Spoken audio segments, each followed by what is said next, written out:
Welcome to EDU World Space. Problem 815.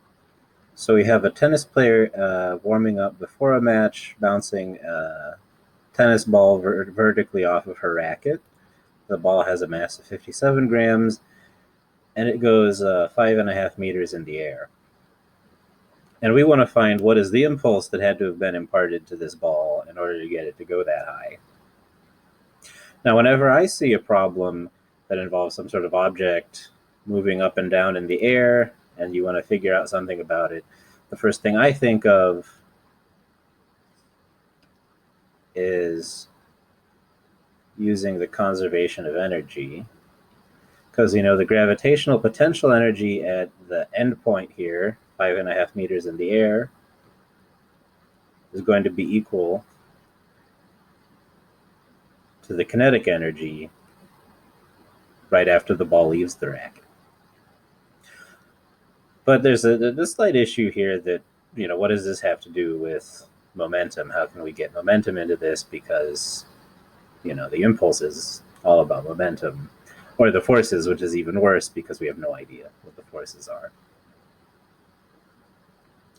However, with a little bit of cleverness, we can come up with an expression for the kinetic energy that you will find useful later on in your physics careers.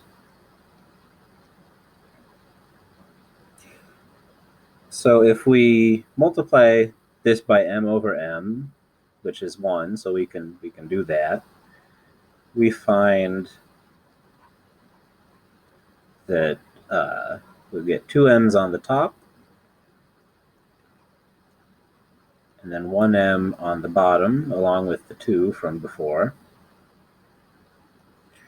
And well, this is momentum right here.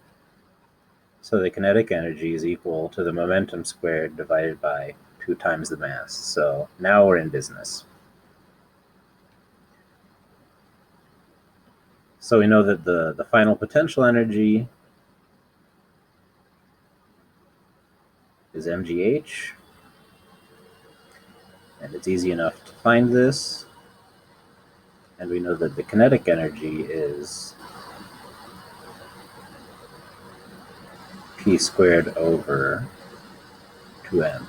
Now, since the ball is being hit from rest, its initial momentum is 0, and right after it leaves the racket, it'll be this p squared and the initial kinetic energy that causes it to reach the height h. So now all we need to do is rearrange this for the momentum. And we will find that it's m times the square root of 2gh.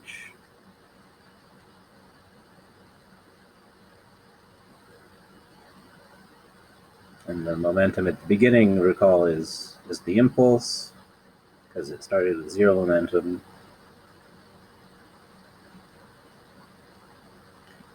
So we put in our mass. Take the square root of 2 times 9.8 meters per second squared times 5.5 meters.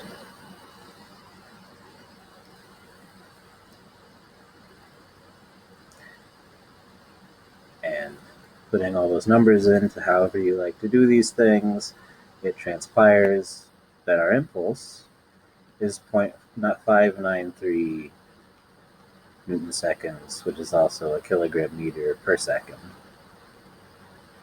depending on whether you like to think of impulse as being change in momentum or the force times time.